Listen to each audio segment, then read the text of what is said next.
مجھے اماں نہیں اچھی لگتی تھیں۔ چھوٹی قمیصوں کا رواج ہوتا تو میری لمبی لمبی قمیصیں سلواتی، اور جب لمبی قمیصوں کا دور آیا تو انہوں نے لمبی قمیصوں کو گھٹنوں تک کروا دیا۔ اچھے سے اچھے کپڑوں کا ستیہ ناش کر دیتی تھیں۔ کسی فنکشن میں جانا ہو تو لاکھ منتیں کر لو، کبھی لپسٹک تک لگانے نہیں دی۔ کہتی تھیں جب دلہن بنو گی تو روپ نہیں آئے گا۔ اسکول سے نکل کر کالج آئے تو کس کر حجاب اڑا دیا گیا۔ کالج میں لڑکیاں بال کھولے اتنی پیاری لگتی، اور ایک میں ابھی سے بوڑھی لگنے لگی تھی۔ اماں کس کس کر میری 2 چوٹیاں بناتی تھیں۔ بارہا کہا، اماں ایک چوٹیاں بنانے دیں، 2 کا رواج نہیں ہے، اور سکارف کے اندر 2 چوٹیوں سے میرا چہرہ اچھا نہیں لگتا ہے۔ لیکن اماں کہاں ماننے والی تھیں۔ کالج سے بہت اچھے نمبروں سے پاس ہو کر یونیورسٹی پہنچے۔ سوچا اب میں بڑی ہو گئی ہوں، یہاں کچھ منمانی کروں گی، لیکن اماں نے یہاں بھی میری جان نہیں بخشی، حد ہی کر دیتی تھی۔ رات کو میرے سر میں تیل کی پوری بوتل انڈیل دیتی، کہتی کہ پڑھائی کی محنت سے بال نہ جھڑ جائیں۔ مجھے ان سے سخت چڑ ہونے لگی تھی۔ مجھے اماں بالکل بھی اچھی نہیں لگتی تھی۔ یونیورسٹی میں اتنے اچھے اچھے اونچے سٹینڈرڈ کے لڑکے لڑکیاں نظر آتے تھے۔ بہت سے لڑکے اور لڑکیوں کی جوڑیاں بھی بنی ہوئی تھیں، مگر میری طرف مجال ہے کہ کوئی متوجہ بھی ہو جائے، کیونکہ میرے سر سے کڑوے تیل کی بھبک آتی تھی۔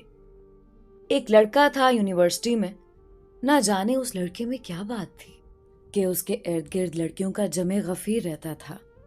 میری بھی یہ خواہش ہونے لگی کہ میں اس کی دوست بن جاؤں، مگر وہ تو میری طرف دیکھتا بھی نہیں تھا۔ اس وقت میری ایک سہیلی نے یہ کہا کہ دیکھو، یاد رکھنا، تم جیسی ہو اسی طرح کے لوگ تمہیں ملیں گے۔ میں نے اس حقیقت کو تسلیم کر لیا اور پوری طرح پڑھائی میں مصروف ہو گئی۔ وقت گزرتا گیا اور پڑھائی مکمل ہوئی۔ رزلٹ آ گیا۔ یونیورسٹی میں میرے علاوہ ایک اور لڑکے نے ٹاپ کیا تھا، جسے آج سے پہلے میں نے کبھی دیکھا بھی نہیں تھا۔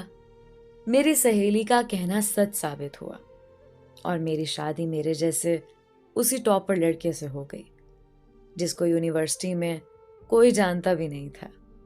اب ہم دونوں کی ایک پیاری سی بیٹی ہے۔ میری جو خواہشات میرے دل میں رہ گئی تھیں، میں ان کو اپنی بیٹی کو سجا سنوار کر پورا کر رہی تھی۔ جب لوگ اسے ستائشی نگاہوں سے دیکھتے، میں باغ باغ ہو جاتی۔ اب وہ بڑی ہو رہی تھی۔ اس کی چال ڈھال میں مجھے ادائیں نظر آنے لگی۔ وہ جہاں سے گزرتی لوگ اسے مڑ مڑ کر دیکھتے، پر مجھے اب یہ سب اچھا نہیں لگتا تھا، بلکہ سچ پوچھیں تو بہت برا لگتا ہے۔ میں نہیں چاہتی کہ اسے کوئی بھی ایسی نگاہوں سے دیکھے۔ آج مجھے شدت سے اماں یاد آ رہی ہے، اور مجھے اماں کی وہ پابندیاں بھی یاد آ رہی ہیں جن کی وجہ سے وہ مجھے بری لگا کرتی تھیں۔ آج مجھے ان کی اپنے اوپر لگائی ہوئی پابندیوں پر فخر محسوس ہو رہا ہے۔ اب اماں مجھے بہت اچھی لگ رہی ہے۔ میں نے اپنی بیٹی کو ابھی اپنے پاس بلایا ہے، اسے زندگی کا یہی راز سمجھانے کے لیے کہ بعض معاملات میں ماؤں کی طرف سے پابندیاں بچیوں کے وقار اور عزت میں اضافہ کرتی ہیں اور انہیں سرخرو کرتی ہیں۔